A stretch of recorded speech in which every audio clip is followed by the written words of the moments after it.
आज महाराष्ट्राच्या भविष्यातला एक काळा दिवस मानायला लागत.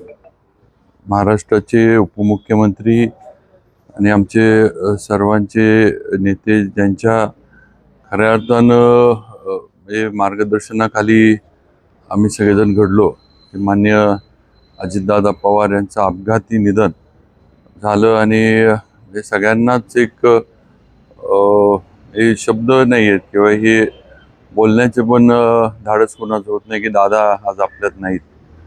अतिशय संवेदनशील, कार्यक्षम आणि वेळेचं महत्त्व राखणारा नेता आणि स्पष्ट वक्तेपणा, प्रशासनावर अतिशय मजबूत पकड असणारं नेतृत्व दादांचं होतं.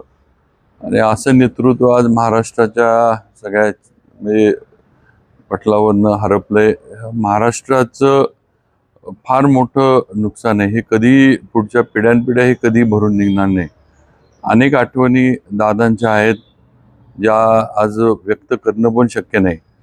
पण खऱ्या अर्थानं माझ्या राजकीय वाटचाल जी माझी सुरू झाली त्याच्या मागं अजितदादा हेच माझ्या मागं पूर्ण ताकदीनं उभे राहिले होते.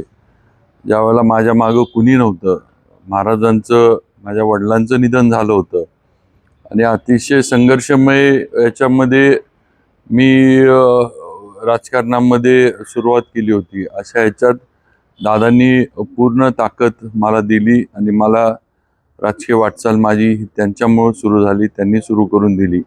हे नक्कीच मला सांगावंसं वाटतं.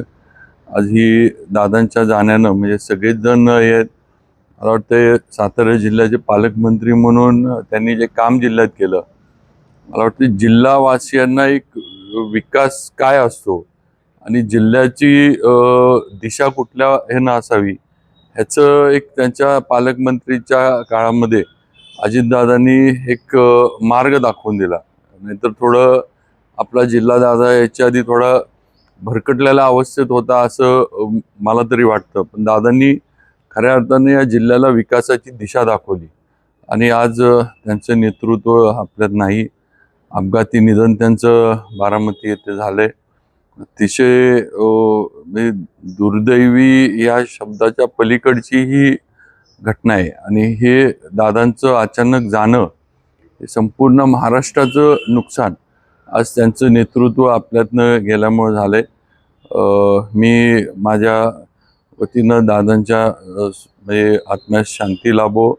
बाकी त्यांच्या कुटुंबियांवर तर हा फार मोठा सगळ्यांच्यावर, सुनेत्राताई वगैरे यांच्यावर फार मोठा हा वेळेनं टाकलेला एक घाला आहे. त्यातनं त्यांनी बाहेर पडो एवढंच मी आत्ताच्याला सांगू शकतो.